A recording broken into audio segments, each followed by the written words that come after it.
Buen día, mi nombre es Silvia Candia y hoy vengo a hablarles sobre las fuentes formales del derecho administrativo. Podemos entender como derecho administrativo aquello que surgió como una necesidad de estudiar la organización administrativa, los actos y los contratos administrativos. También podemos resaltar que el derecho administrativo es algo relativamente moderno, que no lleva más de 2 siglos vigente. En esta oportunidad yo les voy a hablar sobre las fuentes formales, que las dividimos en dos países, que son España y Colombia. En España encontramos que según Martín Mateo, estas se clasifican en tres, que son las fuentes primarias, las complementarias y las aclaratorias. En las fuentes primarias encontramos las leyes, las reglas de la rama ejecutiva y las normas jurídicas. A su vez, en las complementarias encontramos la costumbre, los principios generales y los tratados internacionales. Y en la tercera, que son las aclaratorias, encontramos la jurisprudencia y la doctrina. Mientras que en Colombia la dividimos en tres fuentes, que son fuentes escritas, fuentes no escritas y formas de integración del derecho. En las fuentes escritas, entre estas se ubican aquellas normas jurídicas que conforman el derecho derivado realizado por los organismos legislativos ordinarios y concretados en leyes por organismos legislativos excepcionales y concretados en decretos con fuerza de ley. Aquí encontramos la fuente de fuentes, las normas jurídicas constitucionales. Los actos legislativos de los órganos soberanos del Estado, como los actos constituyentes del pueblo, iniciados con referéndum o actos constituyentes de la Asamblea Nacional Constituyente, constituyen el conjunto de normas constitucionales, base de todo el ordenamiento jurídico colombiano, jerarquizado y de obligatorio respeto y cumplimiento para todos los habitantes del país. En la Constitución Política de 1991 empezamos a ver que la estructura de la jerarquía normativa, el respeto a la misma y la solución en caso de conflicto, cuando se predispone que la Constitución es la norma de normas. ¿Esto qué quiere decir? Que según lo que diga la Constitución o sobre la Constitución no podemos pasar, porque los derechos y lo que está ahí planteado se debe respetar por encima de cualquier otra norma o de cualquier otra ley. A su vez, en los actos legislativos encontramos que los actos constituyentes de los órganos soberanos del Estado se encuentran los actos legislativos, que constituyen los medios idóneos para reformar la Constitución y solo pueden tramitar y expedirlos en el Congreso de la República, Senado y Cámara de Representantes, ya que en este sistema legislativo es bicameral, por unos procedimientos fundamentalmente diferentes al proceso legislativo de las leyes, y aunque la iniciativa de los actos legislativos pueda venir del Gobierno Nacional, la Constitución, sin embargo, no deja de tener identidad constitucional, no solo por la iniciativa, trámite, desarrollo y sanción, sino porque las materias tratadas en ellos son relevantes en un momento histórico de la sociedad.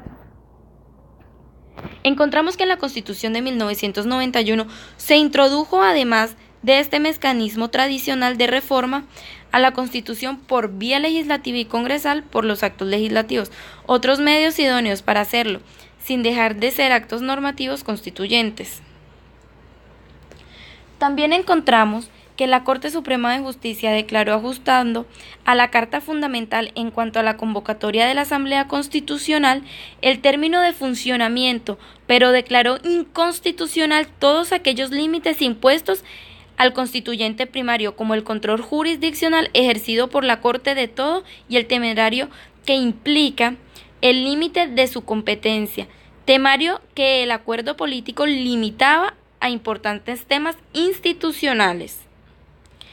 En las leyes del Congreso de la República encontramos que esta, por su parte, en la Constitución vigente sostiene que le corresponde al Congreso hacer las leyes, de conformidad con el contenido, unidad de materias, trámite legislativo, clases de ley y requisitos de forma y fondo previstos en el ordenamiento jurídico.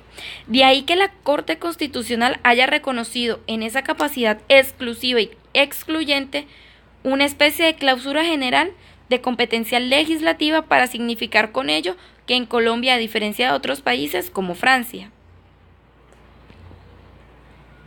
La incompatibilidad entre la Constitución se presenta no solo con las leyes o decretos con fuerza de ley, sino entre las leyes mismas. En este caso, la legendaria Ley 57 de 1887 establece las siguientes reglas para la solución de conflictos normativos entre leyes. La primera es la disposición relativa a un asunto especial, prefiere a la que tenga carácter general. B. Cuando las disposiciones tengan una misma especialidad o generalidades y se hallen en un mismo código, preferirá la disposición consignada en el artículo posterior. C. La ley posterior prevalece sobre la anterior. D.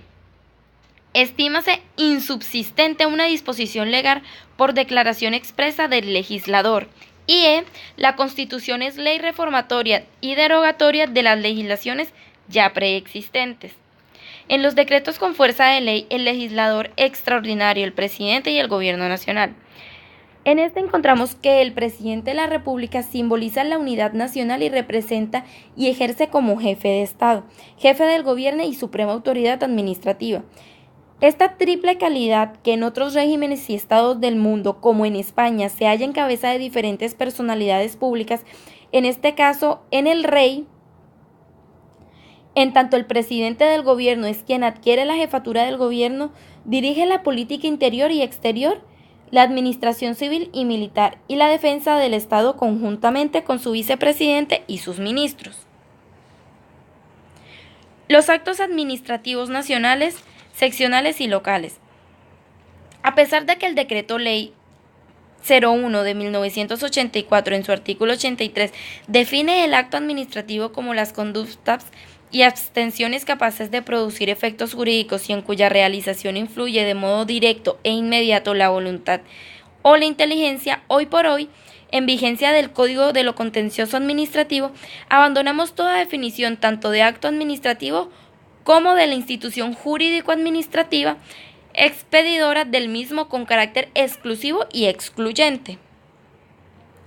Ahora empezamos con las fuentes no escritas. En esta encontramos lo que son la jurisprudencia.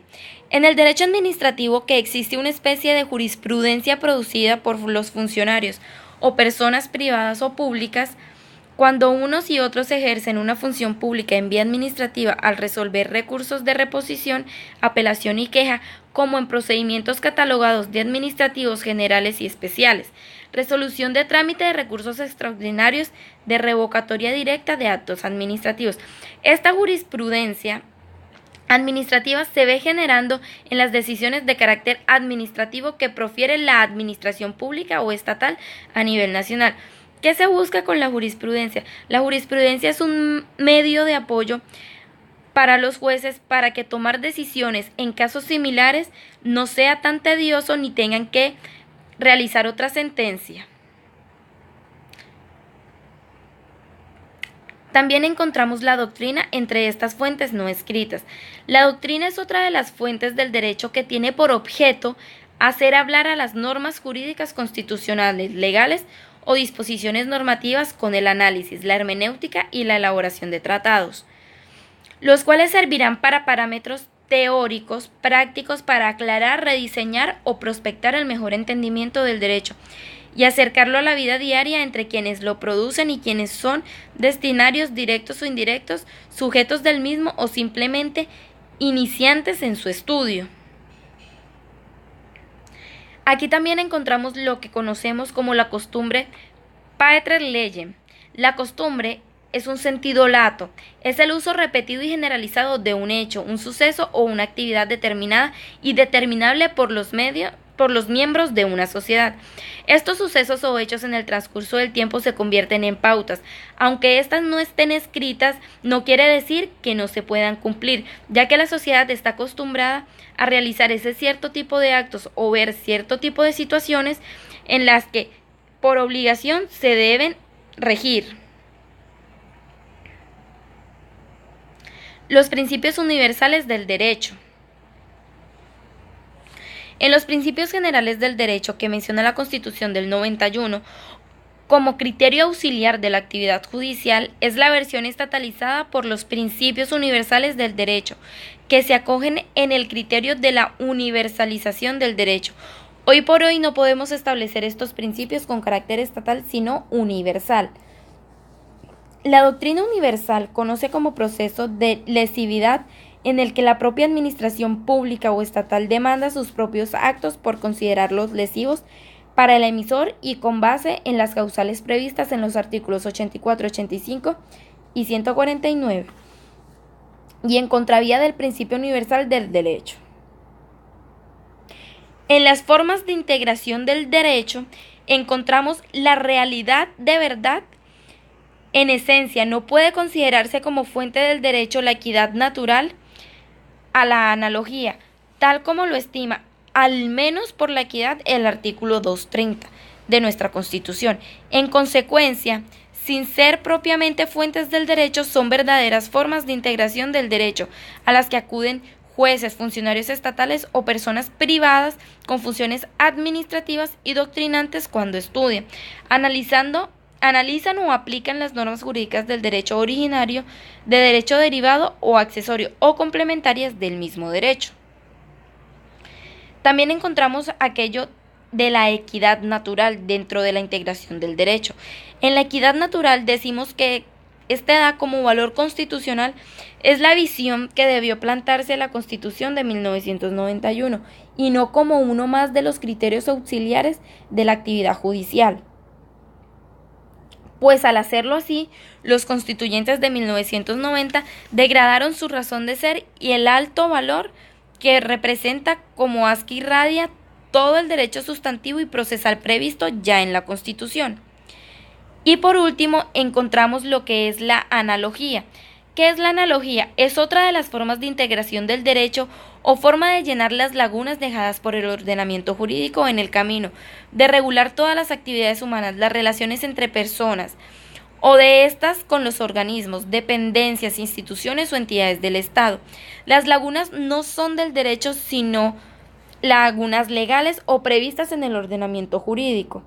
La misma Corte yerra cuando confunde una y otra forma de lagunas en el derecho que va más allá de las simples normas jurídicas de la positivización del derecho. Es obvio que no pueden existir algunas porque el derecho es un concepto in integrum de la actividad humana y de sus relaciones sociales, políticas, culturales y tecnológicas, y no simplemente normatizadas con carácter jurídico. Muchas gracias.